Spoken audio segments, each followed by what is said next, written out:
Milky mist. இதுதான் இது மட்டும்தான் பன்னீர்னா only Milky Mist. Thank you, Speaker Sir. I rise to talk about the finance bill that is being presented recently, sir. Sir, I would want to start with addressing the inequality in the system, sir. Inequality that the budget and the finance bill has presented to this country. Now, the provincial numbers for the tax collection, the personal income tax is about 12.35 lakh crores, sir. And the corporate income tax is about 9.68 lakh crores, sir. You understand the inequality here, that the companies who are able to, do business and pay taxes are paying less tax than the common man here. So I want to understand the very ideological basis of where Viksit Bharat is heading. And where is the socially progressive nature that our Honorable Prime Minister has been espousing, in the speeches in his government. So I would want to know the stand through you, sir. Now, about 10.7 lakh companies file tax returns, sir. And the tax collection data shows that about 0.3% of the companies actually pay 67% of the tax, sir. 0.3% out of the 10 lakh companies, and about 56% pay no tax. I'm here pointing out that it's not about no tax versus tax, but actually the burden being shared across the pyramid. And the reason why I'm saying that is that because these companies, these small companies, are not being given enough opportunity to grow and actually pay taxes. I'm not, trying to tell that they're not paying taxes, but the opportunity loss is actually a lot larger. And these very rich companies are, paying tax, and it's creating a very unequal society and an opportunity loss here. Now, the litigation, the faceless assessment that the government has bought in the last 3 years, just give a status update. 5,39,863 cases are pending as on today, sir. And the amount that is being locked up is around 18.16 lakh crores. And our budget is 52 lakh crores, sir. You just see the amount of money that is being locked up in litigation is this. And I also wanted to point out that 27% of all litigation of the central government is only with finance, sir. And you see that we have a lacuna here.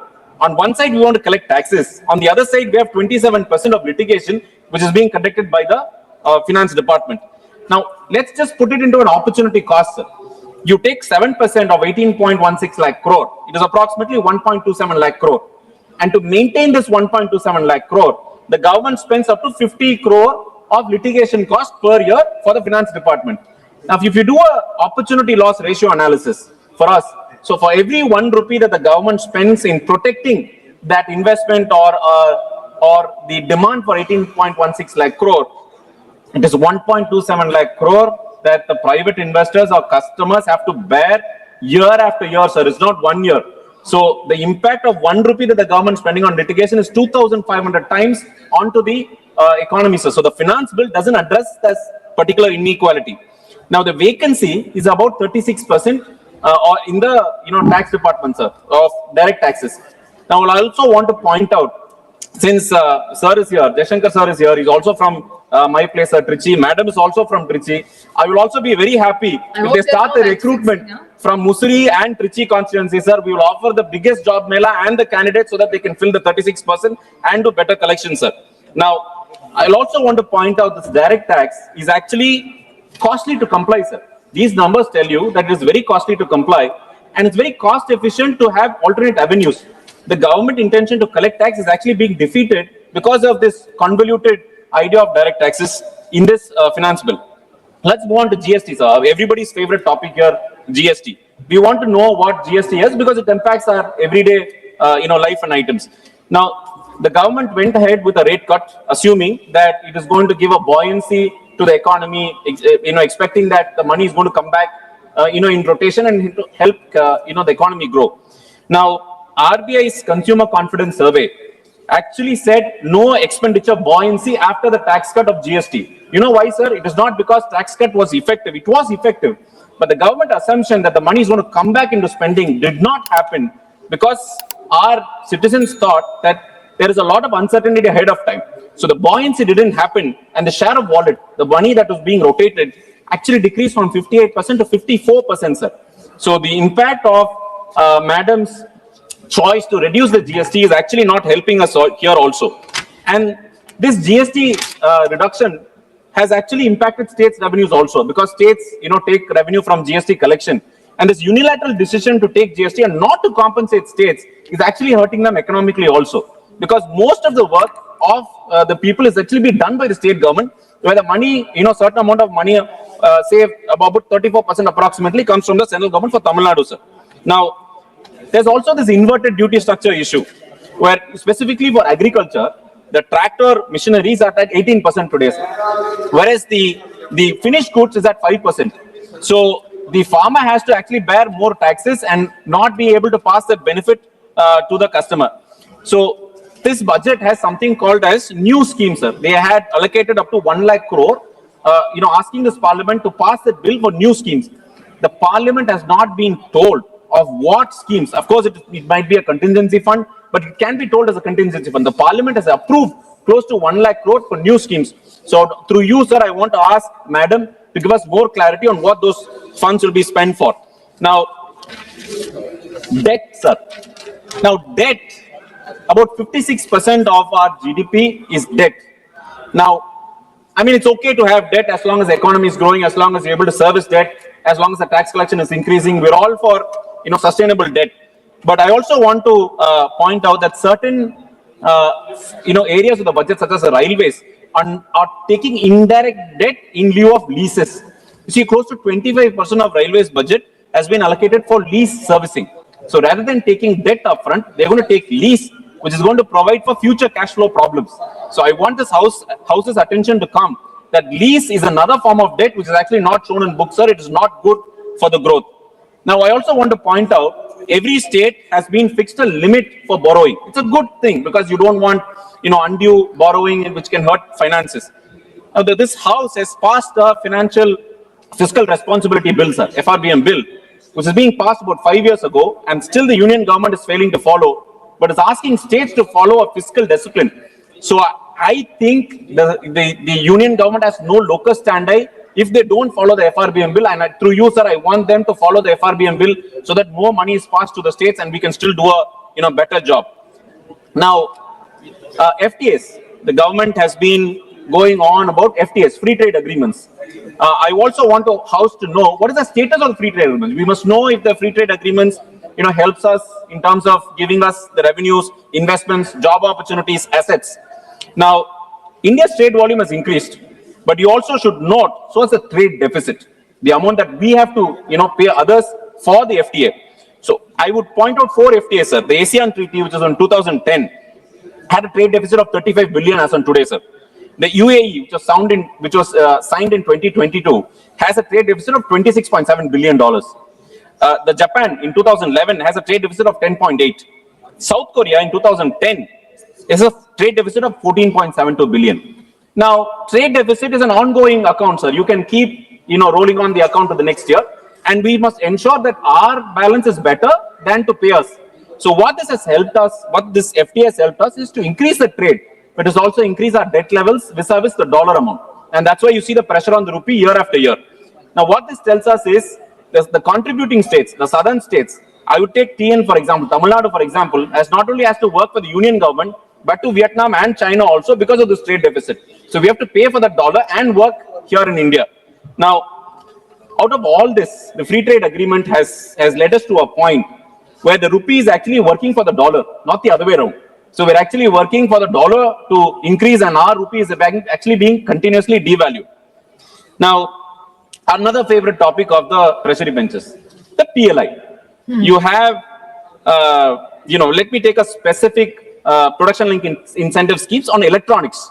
Now, government wanted to do electronics. It has its own reasons, sir, because they don't want to be, they want to be geopolitically independent of our adversaries. It is a very good scheme, but the intent was good there. But what had happened is this: 10 companies, sir, was given an amount of 1.6 lakh crores, which is 50% of the capital expenditure, on producing these very focus areas called semiconductors and other electronic components, which make us independent for defense and our ability to export. Now, the core material for all these electronics is polysilicon ingot. The polysilicon material that goes into all the electronic chips. 100% of the polysilicon ingots is actually imported from our adversary country today, sir. So 1.6 lakh crore has actually made us into a huge labor shock. We have not, increased our capability to be independent of our adversary. We have not, developed our capability to export, and we have not developed our capability to attract more dollars. Very good So suggestion. this incentive that is given has actually made us into a labor shock. We are not even adding value to the total semiconductor ecosystem. So we are actually shortchanged. I don't know for what intention they have done it, but what has led us is to a place where in a very difficult spot, and our adversary holds are fully polysilicon ingot. That being said, polysilicon ingot can be done in this country, sir. Our country has got enough capabilities. So just not only either top level, you can work from the bottom level also. Our, states, especially TN and the southern states, will be happy to help you also. I would want the House to note that this is a very critical juncture where the government should be made aware of. Also, AI models, sir. I mean, everybody is impacted by AI today. And India is the largest provider of data for these AI models. We have developed an ecosystem where the government has come up with schemes to attract AI, data set, where we give the basics, the electricity, the water, the land, and the basic labor. And what we get back for us, they assume it's labor, but it's not labor. Our data, which these models use, is actually going free of cost, and we are taking our own grid. Our grid is not even 110%. It's actually much lesser. So the electricity that has to go for other productive uses and other productive labor is actually moved to a data center, and we pay, those data center models with our electricity and the subscription cost, which most of the members are paying. So this imbalance need to be corrected very soon, and our share of, our work through data must also be, I think, it must be cashed out, sir. Now R&D also. So India's R&D is about 0.6%, sir. And today, without R&D, we can't innovate, we can't move forward. So this House must also note that R&D budget of Israel, a smaller country, is up to, is above 2%. So this government should take attention to increase the R&D and actually follow certain models which Tamil Nadu has excelled at. We'll be happy to, share it with the central government in terms of manufacturing, where it can give jobs and also innovate. Now, state share of revenue, sir. Now, this, Honorable Niti Aayog has given us up to 41% of devolution of central funds. The cess amount has increased from 7% 10 years ago to 10%. And the cess amount goes only to the central government, sir. I have told this before also. What this cess amount does is to actually reduce the devolution to 41%, and effectively, Tamil Nadu as a state is only getting 34% of the central government, because 34% of the centrally sponsored schemes, rather than the full amount of 41%. Sir, very important. In fact, one of the suggestions that we want to make is, for the GST revolution that happens, I request the central government through you, sir, to make an automatic deposit into state's account, rather than just taking 1 month, tallying the accounts, waiting for the salaries, moving into the account. He's actually given us 45 days. It's not only for me, sir. All the, treasury rule states also are facing this problem. So through the state's eyes, it is much easier if the cash flow is coming up front. I want to request, this mechanism through you, sir. Now, certain members have apprehensions about free schemes. They call it free schemes, but I will tell you why it's not free schemes. It's a schemes that empower women, specifically in Tamil Nadu's case.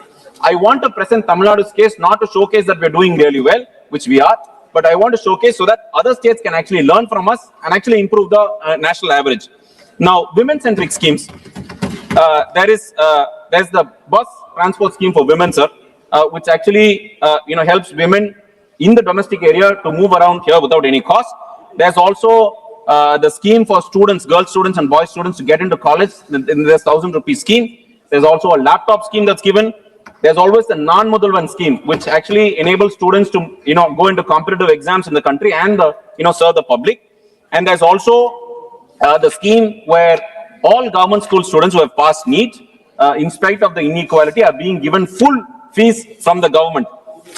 I'm saying all this to note that the parliament can also learn from this, but I would also want to share the outcome. What is the outcome? What does the scheme do? Rather than, people think on the top line is actually reducing and, a lot of schemes go.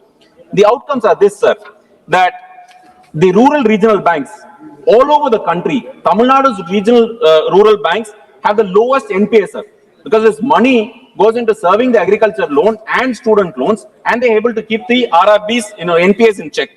There's a drastic reduction in high interest rate, usury cases. If you see the last 5 years, there's decrease in the usury cases, and hence domestic participation in governance has also increased.